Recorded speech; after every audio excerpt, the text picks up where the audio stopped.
Class 3 chapter 7। इस chapter का नाम है वचन अर्थात नंबर।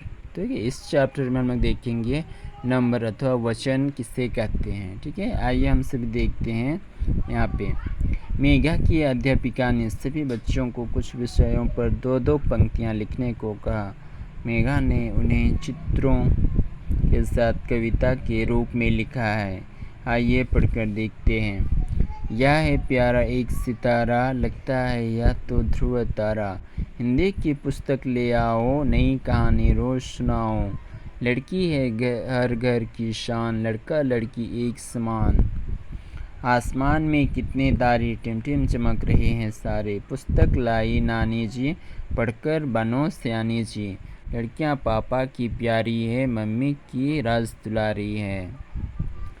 ऊपर मेघा ने एक तारा, एक पुस्तक तथा एक लड़की के चित्र बनाकर उन पर कविताएं लिखी हैं। नीचे एक से अधिक यानी अनेक तारे, पुस्तकें तथा लड़कियों के चित्र बनाकर उन पर कविताएं लिखी हैं। मेघा द्वारा बनाए गए चित्रों से हमें क्रमशः तारा, पुस्तक और लड़की की संख्या का पता चल रहा है। तो यहाँ पे आप लोग देख रहे हैं सितारा, एक सितारा, पुस्तक, लड़की, और यहाँ पे जो तारे, पुस्तकें, लड़कियाँ। तो इस प्रकार से हमें नंबर का मालूम होता है। तो यहाँ सितारा, एक सितारा कहने का अर्थ है तो यहाँ पे एक ही तारा, एक ही स्टार है ना। और यहाँ पे पुस्तक, एक ही पुस्तक है। लड़की कहने से एक लड़की। और यहाँ पे एक से अधिक तारे हैं, मतलब यहाँ बहुवचन में है ना।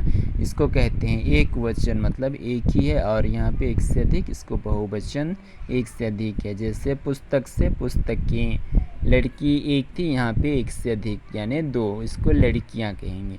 जब हम सभी आपस में बातें करते हैं तो एक से अधिक जा रहे तो वहाँ पे लड़कियाँ स्कूल जा रही है, इस प्रकार से हम कहेंगे। ओके, तभी इस जो यहाँ पे वचन का जो डेफिनेशन दिया गया है, शब्द के जिस रूप से उसकी संख्या की एक या अनेक होने का बोध हो उसे वचन कहते हैं। तो वचन शब्द के जिस रूप से उसकी संख्या का एक या अनेक होने का बोध, एक और एक से अधिक होने का बोध होता है, उसे ही क्या कहते हैं, वचन कहते हैं। ओके, नेक्स्ट है वचन के भेद, काइंड्स ऑफ नंबर।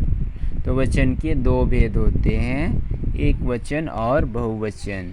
ठीक है, इसको कहते हैं अंग्रेजी में singular number and plural number. Okay, singular number एक वचन, शब्द के जिस रूप से उसकी एक होने का बोध उसे एक वचन कहते हैं। जैसे पंखा, गेंद, पुस्तक, मेला।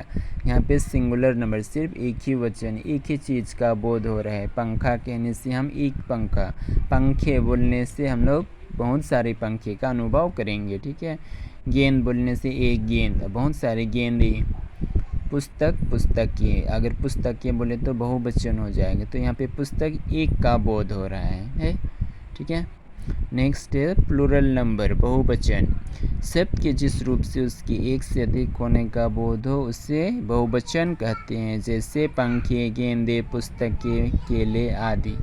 ओके, यहाँ पे कुछ शब्द बहुवचन में ही प्रयुक्त होती है। जैसे ये लोग जो जितने भी दिए गए हैं वे लोग बहुवचन में ही होते हैं। ये अक्सर जो क्या दिया गया है यहाँ पे वे लोग एक वचन नहीं होते, इससे बहुवचन में ही आते हैं। आंसू, लोग, प्राण, बाल, दर्शन, हस्ताचार। ठीक है, कुछ वाक्यों में आदर देने के लिए बहुवचन का प्रयोग होता है। जैसे माताजी स्वेटर बुन रही है, नेताजी कल लखनऊ आ रहे हैं, दशरथ अयोध्या के राजा थे। ऊपर दिए गए वाक्यों में एक वचन संज्ञा है, परंतु उन्हें आदर देने के लिए बहुवचन का प्रयोग किया गया है। तो यहाँ पे कुछ आदर देने की बात, स्वेटर बुन रहे, नेताजी कल लखनऊ आ रहे हैं, दशरथ अयोध्या के राजा थे। तो ये सब क्या है, एक वचन संज्ञा, परंतु आदर देने के लिए उन्हें बहुवचन। तो ये लोग जो नेताजी कल लखनऊ आ रहे हैं, तो ये लोग बड़े हैं ना, इसको हम लोग रेस्पेक्ट करते हैं। टीचर, हेडमास्टर आ रहे हैं, तो ये भी जैसे हेडमास्टर की बात होती है तो उसको हम बहुवचन में प्रयोग करेंगे। ठीक है, उसी को कहा गया है। जैसे माँ स्वेटर बुन रहा है या रही है, ऐसा रही है कहेंगे, रहा है तो नहीं कहेंगे ना, ये भी हमसे बड़े हैं, उसको हम रेस्पेक्ट के तौर पर इसलिए बहुवचन में बोलते हैं। ठीक है।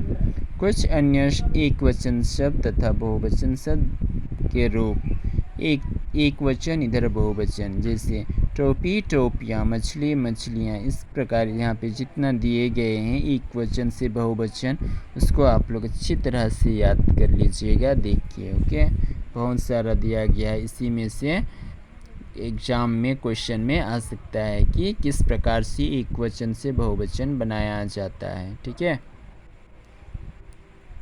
नेक्स्ट इधर क्वेश्चन आंसर, वचन किसे कहते हैं, यहाँ पे पेज नंबर 27 में आप लोग जाके देख लीजिएगा, वहाँ पे अंडरलाइन किया गया है, उसे देख के अपने नोट कॉपी में लिख लीजिएगा। ओके। वचन के कितने भेद होते हैं, पेज नंबर 28 में यहाँ पे दिया गया है, इस प्रकार से अंडरलाइन करके। ठीक है। फिर सदा बहुवचन रहने वाले के 3 शब्द, ये भी पेज नंबर 28 में है। ओके। फिर सही विकल्प का चयन कीजिए, यहाँ पे इसे आप लोग अपने होमवर्क के तौर पर यहाँ पे बुक से ढूंढ के ऑप्शन में टिक कर लीजिएगा।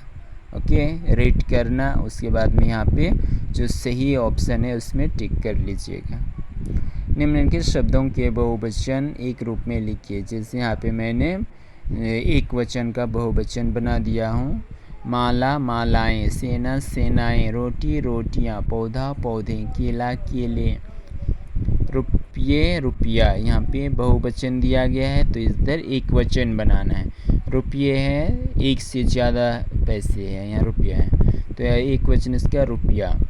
वस्तुएं वस्तु, लताएं लता, कपड़े कपड़ा, घंटे घंटा।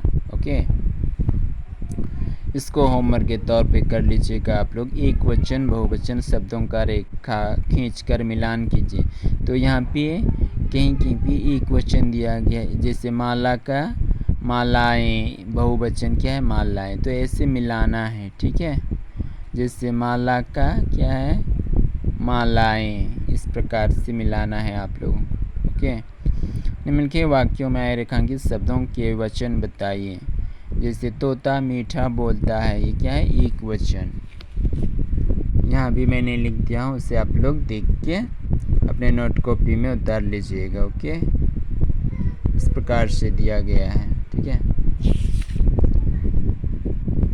दिए गए चित्रों को पहचान कर उनके बहुवचन रूप लिखिए, तो यहाँ पे चित्र दिया गया है उसे आप लोग बहुवचन के रूप में लिख लीजिएगा, जैसे तोता का तोते, पुस्तक पुस्तक की, है ना। इस प्रकार से वहाँ पे आप लोग रीड करके समझ के लिख लीजिएगा और उसे याद कर लीजिएगा। ओके।